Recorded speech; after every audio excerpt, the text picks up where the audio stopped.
Well, thanks for joining us on this edition of the 1 p.m. Bilingual News on Canal 2 International, co-presenting with Titi Freeman. I'm Sherifa Saleh. Good day, Titi. Good day, Saleh Sherifa. Madame, messieurs, bonjour. Il est 13h. Bon appétit si vous êtes à table. Voici les titres de votre journal.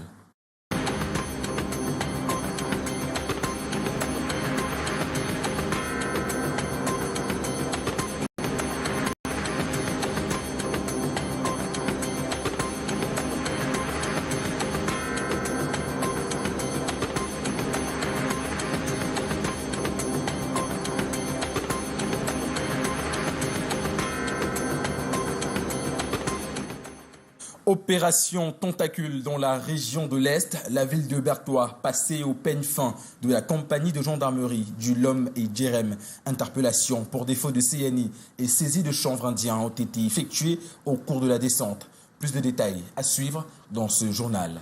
Escalating security concerns haunt the University of Douala's PKDZ campus as two student kidnappings by unidentified motorbike riders have fueled fear and raised doubts about police protection. La transition énergétique au cœur de la 46e session ordinaire du Conseil des ministres de l'APO entendait Organisation des pays producteurs de pétrole africains, l'instance stable sur les politiques communes du continent en matière d'hydrocarbures. Les précisions dans ce 13h. Douala's PK 14 to 17 stretch has become a dangerous and neglected road with deep potholes and flooding disrupting daily life. Residents and business face difficulties. More in the following report. We shall be having details in our development.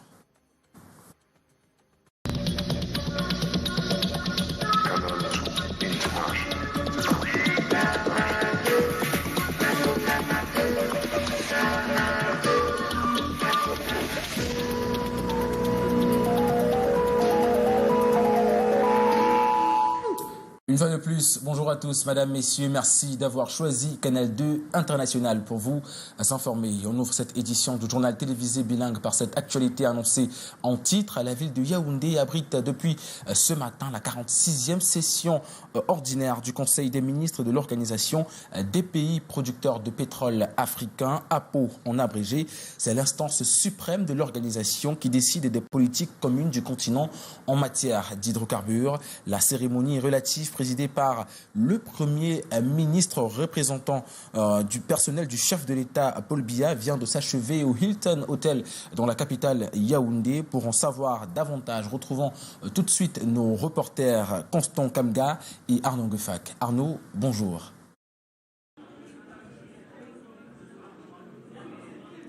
Bonjour à vous. Le sens de la construction d'un plan commun africain de la transition énergétique est ici trouvé, avec un enjeu fort, celui de l'adaptation du continent à la forte influence extérieure.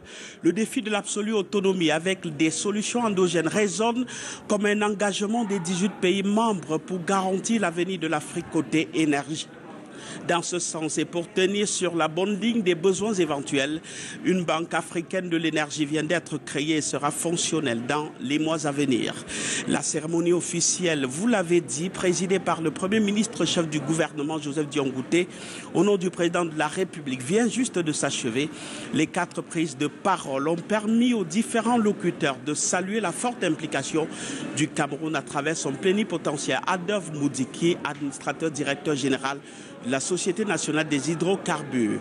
L'hospitalité camerounaise en rajoute certainement une belle caresse culturelle avec la chorale de l'université de Yaoundé 1. La présidence tournante de l'organisation tenue par le Cameroun passe à partir de ce jour au Congo. Du Hilton Hotel de Yaoundé, Arnaud Guefak et Constant Kamga. Dans l'actualité également, plus de 75 personnes interpellées pour défaut de CNI, une cinquantaine de motos sans papier saisies, une quantité importante de chanvre indien et d'autres matériels ont été saisis par la compagnie de gendarmerie du LOM et Djerem. C'était au cours du bouclage de l'opération Tentacule, instruite par le secrétaire d'État chargé de la gendarmerie et exécutée par la Légion de gendarmerie de l'Est. Roméo Tignan et Kizito Koumaï pour les détails. À Berthois, la gendarmerie a mené une opération de sécurisation interpellant 85 personnes pour défaut de carte nationale d'identité. L'opération Tentacule, inscrite par le secrétaire d'État chargé de la gendarmerie, est mise en œuvre par le commandant de la Légion de la région de l'Est, Noko Divine, vise à renforcer la sécurité. Le bilan de ce bouclage fait état de 50 motos dépourvues de pièces afférentes à la mise en circulation. Nous avons également saisi plusieurs filons de chanvre dans un domicile. Nous avons également procédé à la saisie d'une dizaine de bidons de carburant frelatés. Nous avons également saisi un important stock de médicaments. Au cours de cette opération menée par la compagnie de gendarmerie du LOM et Djerem, le colonel Noko Divine est descendu sur le terrain pour encourager les éléments. Dans la ville de Berthois, on a saisi tous les quartiers. On a commencé par le et c'est pour que le travail est maintenant. Sa principale lutte est la sécurisation des personnes et de leurs biens. À la veille des fêtes de fin d'année, la ville de Berthois a besoin de la paix. Et on poursuit le 13h en langue anglaise avec vous, Salih Sherifa. And as you heard on our lead story, security fears are rising at the University of Douala, PECA's 17 campus following two recent student kidnappings. Unidentified motorbike riders targeted students near campus have intensified concerns. Reports of kidnappings, assaults and attacks arising in that part of the littoral region. Maureen tells us more. In less than 2 weeks, two students from the University of Douala's PECA 12 campus have reportedly been kidnapped by unidentified individuals on motorbikes, sparking widespread fear and concern among the student body. I'm afraid going to school. I'm afraid while going to study. Sometimes you don't even want to go to school because you're afraid that something can happen to you. The growing insecurity around the university area has been described as alarming by students who now live with an unsettling fear of the unknown. We have such problems like kidnappings and also aggression of little young girls, and mostly in the night or in the evening. There are high rate of rapes, aggressions everywhere, and we are not really safe because we don't have a protection from the police station that we have in front of the campus. Students detail the kidnappers' methods, noting that most abductions occur as students board motorbikes near campus. In addition to kidnappings, reports of assaults, including rapes and physical attacks, have added to the growing sense of insecurity. Strange bike riders who usually stay out here, especially when the night is coming already in the evening, and then you don't know when they just find people, they just say, let us go, let us go, let us go. Many students question the effectiveness of the police presence in the area, claiming it has done little to deter these incidents. To combat these threats, students have adopted measures like moving in groups, as traveling alone is now considered highly dangerous. We are kind of obliged to stay in groups because we don't want something to happen to another person. They attribute the worsening security situation to poor street lighting, bad road conditions, and overgrown vegetation around campus, which provides cover for criminals. My wish is that they should put more security around the school campus for everyone, for every student, especially for girls. The ongoing disappearance of students remain a mystery, prompting calls for urgent action from university authorities. With nightfall, fear grips the campus as students worry about who might be next. And the Pika 14 to 17 stretch of a road in Douala has become hazardous, plagued by massive potholes and flooding that trap residents and disrupt businesses. Shop owners watch their livelihoods suffer as vehicles struggle through the deteriorating road, while frustration grows among all who navigate this neglected road. Once more, Zimorin.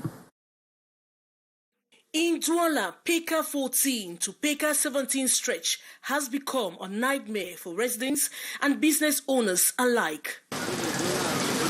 Christopher, a shop owner along these roads, sits day after day with barely any sales. His frustration is evident as he shed tears watching vehicles struggle through the muddy, slippery road marked by massive potholes which resemble swimming pools. Since they started fixing the road, there was no way to continue it, and since then, we can't do more effort in our business. This road condition not only hampers daily activities but also poses severe risk for drivers who frequently find their vehicles submerged in deep water, filled potholes. Customers cannot more enter in our store. Even right up that other way, they say they cannot stand here because the road is bad. Including school children are often trapped in the mud with no designated walking path. It's a daily ordeal, and vehicles constantly visit mechanic workshops as the road takes a toll on them. The community feels abandoned. The government and local council as acting in bad faith as initial work on the road was started and later abandoned, leaving it in a worse. Local business owners who continue to pay taxes question the use of public funds, noting the absence of a raised by the ceremonials constructed immediately after the screening, but still yet residents still complain. As we get in the following report. Inhabitants of Bamenda have been expressing indignation with municipal authorities whom they say have abandoned the town to its poor road infrastructure. Roads were not supposed to be like this. And to my greatest surprise, during the documentation, something in Bamenda, which took place last Saturday, potholes, for example, from Finance to Gang Junction, the road was docked just that period. As if practicing eye service, city council authorities only woke up from slumber few days to the public projection of the documentary film on President Paul Biya to fill some of the potholes. Really regrettable that we are in the administrative headquarters of the Northwest and we are having this type of road. It's really disheartening. Again, as if to flatter ministers and other dignitaries coming to the town, mostly potholes along the stretch of road linking the government-run hotel lodging dignitaries to the film projection ground upstation were covered with ground. I don't even know where the holes were filled because my own area coming through Amomezam from my fall. Nothing has been done that way. The holes are still even if they were filled, how were they filled? Because you don't see any difference. Ironically, the small cars and motorbikes of the common man have been left to swim in floodwaters and mud for several months, just for the roads to be repaired for the posh, flashy and four-wheel drive cars of the big guns who left immediately after the ceremony. However, the man of the streets in Bamenda concluded with a wishful thought that it were better more documentaries on the President of the Republic be screened in other parts of the town so that many more stretches of road could be given some facelift, a way of having a bite of the national cake. The next part of the news is in the French language for the Freeman. Et on va à l'université de Douala où de nouveaux responsables sont aux commandes de l'institution. Au cours d'une cérémonie solennelle, ils ont été officiellement installés hier, 31 octobre 2024, à leurs nouvelles fonctions auxquelles ils sont appelés à servir avec dévotion. Compte rendu, Haroun Nazira, Thierry Nana. Cérémonie d'installation d'un nouveau responsable de l'université de Douala. De nouvelles fonctions leur sont confiées avec des recommandations sur l'attitude dans la manière de servir. Quelques valeurs considérées comme cardinales ont été rappelées, au nombre desquelles le détachement et le service de manière désintéressée, la franche collaboration le respect des collègues, des collaborateurs, de la hiérarchie. Des promotions professionnelles accompagnées de tâches plus grandes dont sont conscients les promus. La responsabilité est assez sérieuse et je pense que je vais le faire avec beaucoup d'abnégation et beaucoup de sérieux. Et grâce à la collaboration de l'ensemble de mon service, je pense que tout va bien se passer. Je suis particulièrement émue ce jour à l'occasion de la cérémonie d'installation des responsables de l'université de Douala. Et ma reconnaissance, ma gratitude va envers ma hiérarchie. Je serai toujours là pour servir l'université de Douala et être plus assidu et plus dévoué à la tâche. Ce nouveau staff aux commandes de l'université de Douala a officiellement pris fonction ce 31 octobre 2024.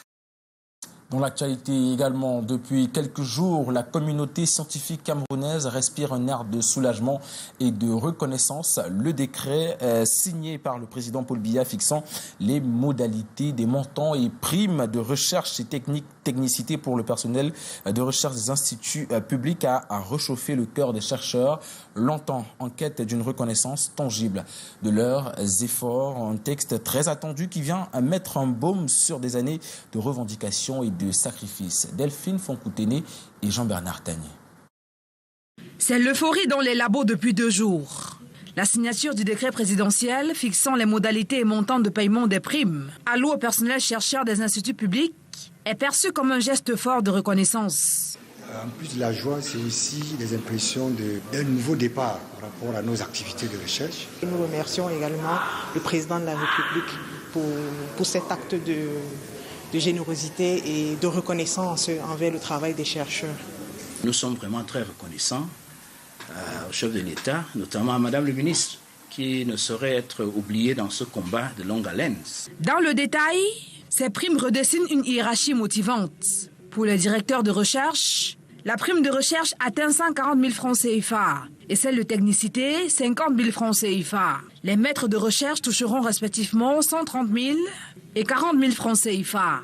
Les chargés de recherche recevront 110 000 francs CFA pour la recherche et 40 000 francs CFA pour la technicité, tandis que les attachés de recherche bénéficieront de 90 000 francs CFA et 30 000 francs CFA.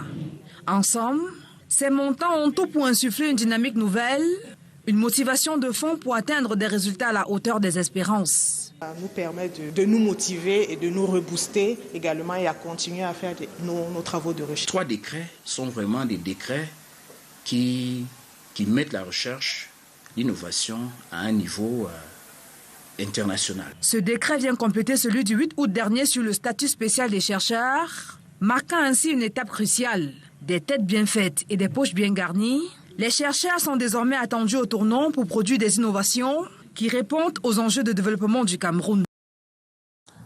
Le journal télévisé bilingue se poursuit, 13h passées de 17 minutes et on va continuer en langue anglaise. And with the rising insecurity in the Yaoundé, aided according to many by bike riders, union defenders of the sector insist identification essential by mayors for that sector in different districts of Yaoundé. They were talking to the press conference yesterday, as you tell us in the full report, Beatrice Ngamo. Cases of assaults by or aided by bike riders, rape, kidnapping, robbery, serious accidents, the list is long of the rising insecurity linked to this sector. The action to help curb the situation is the identification of the bikers, which the syndicates like Defenders says Prime Ministerial Decree of 2008 is clear on the matter. Bike riders should be in possession of national identity card, obtain Category A driver's license, register their motorbikes and themselves, which they carry on their jackets. Les vrais mototaximans qui veulent respecter le décret veulent à tout prix se faire identifier. Measures good for their own security also. Unfortunately, it is not the case today. Nous sommes We are for security to reign in our sector of activity. Need for the sector to be clean, but according to the law, given the past officials in charge. The motorbike union leaders and defenders hold strong that the 2008 decree should be respected to the fullest. It is the heads of councils that are to carry out the operation. That is identification of bike riders. Events going on, they say, is contrary to the rule in place. reverse of actions to end the rising insecurity around blamed on bike riders. Many are infiltrating the functioning of the sector, which is not only displeasing to them, but can push for negative impact. People want to lean on us to become rich.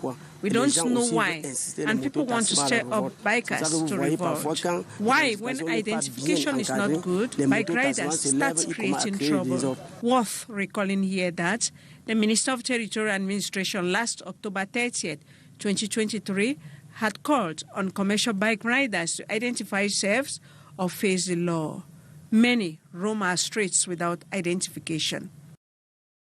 And still in Yaoundé, residents are increasingly concerned about rising insecurity, with many reported harassment and theft by some commercial motorbike operators. Proper identification of riders remain a challenge, prompting locals to adapt their own precautions, especially when hiring a bike. Hi, Cynthia, this time around.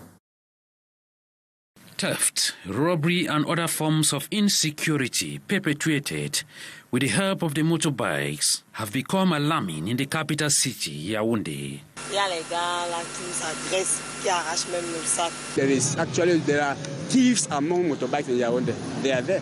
Faced with the security challenges, the city dwellers have adopted precautionary measures when hiring a commercial motorbike rider, especially at night. Particulièrement, quand je prends une moto, si on bâche une deuxième personne, je ne suis pas d'accord. Je demande à la moto de me laisser. Well, I actually look at the bike, how the bike person is dressed, actually. And I look at his physical appearance, because from somebody's physical appearance, you can actually know what a person looks like, is bad or not. So, and another one which they usually do to people is that when you want to climb, the person who was already there comes down that you should climb, the bash from behind. That's where you see thieves doing on their own work. Avant de prendre d'abord la moto, il y a plein de motomans d'abord qui ne sont pas sérieux. Lisiblement, même quand vous le voyez, où tu vois bien que c'est un bandit ici là. Il faut d'abord l'identifier. Il faut regarder, vérifier, contrôle bien avant de lui prendre. Even the identification jacket is not reassuring to many at ungodly hours. On ne peut pas totalement se fier au choisi, parce que si on va parler de choisir, d'autres personnes peuvent aborder les choisis, mais qui ne renseignent pas toujours ça.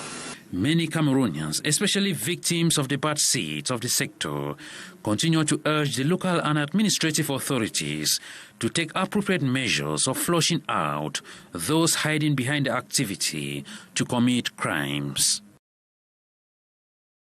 An agent in charge of the border of the Central and West African sub-region have been edified on the role, advantages and importance of the public key directory for effective and efficient control of persons and property at our borders. Beatrice Gamo has the rest in the following report.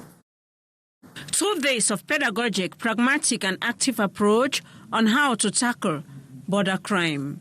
As the global trend today is document fraud, such as passport. Importance for border control agents to know the techniques of detecting such situation, that is through public key directory. That everywhere in the world, wherever a passport of Cameroon is showed, it can be read, it can be detected as authentic, and so that the travelers of Cameroon have a happy stay and a happy border crossing all over the world. Tool put in place by the International Civil Aviation Organization to secure passports. So for Cameroon, they will put it at all the border, but also it can increase the membership from other countries so that more and more countries are part of that public key directory. The participants came from the Central and West African sub-region. The just-ended workshop was an occasion to reinforce the competence and necessary expertise to ensure best border control.